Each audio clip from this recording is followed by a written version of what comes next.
Assalamualaikum warahmatullahi wabarakatuh. Perkenalkan, kami dari kelompok 4 yang akan membahas tentang biografi Sayyid Utsman bin Yahya Al-Bantawi. Bismillahirrahmanirrahim. Biografi Sayyid Utsman bin Yahya Al-Bantawi. Nama lengkap beliau adalah Utsman bin Abdillah ibnu Aqil, ibnu Umar ibnu Aqil, ibnu Syekh, ibnu Abdurrahman, ibnu Aqil, ibnu Ahmad, ibnu Yahya.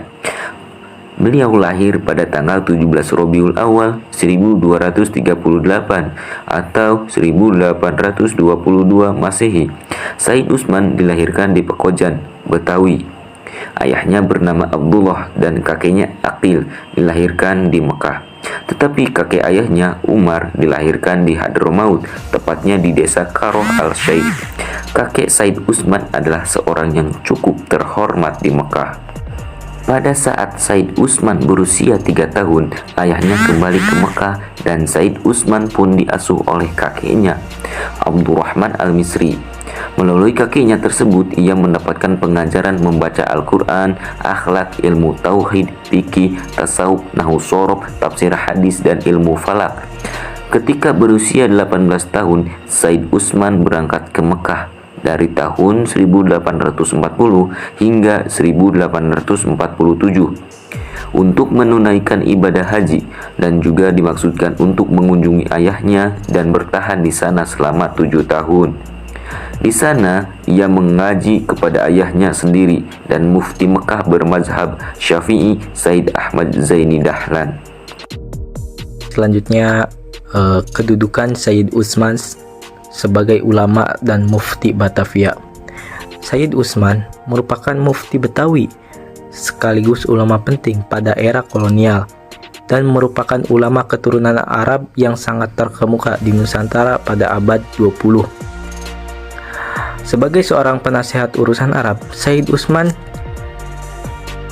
dihadapkan pada dua kepentingan, yaitu kepentingan pemerintahan kolonial dan masyarakat Arab. Posisinya tersebut menjadi kontroversi di kalangan orang-orang Arab. Kejelasan akan status Sayyid Utsman di dalam struktur pemerintahan kolonial dapat dilihat dari surat usulan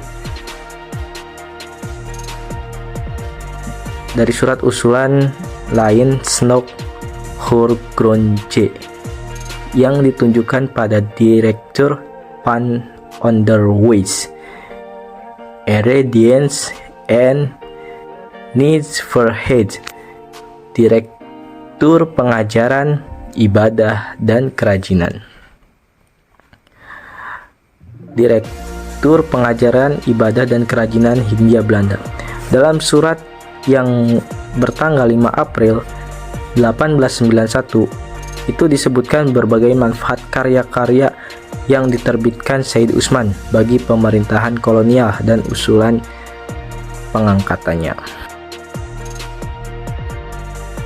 Selanjutnya yaitu karya-karya Sayyid Utsman bin Yahya Al-Bantawi. Sayyid Utsman merupakan seorang ulama yang sangat produktif dalam menulis.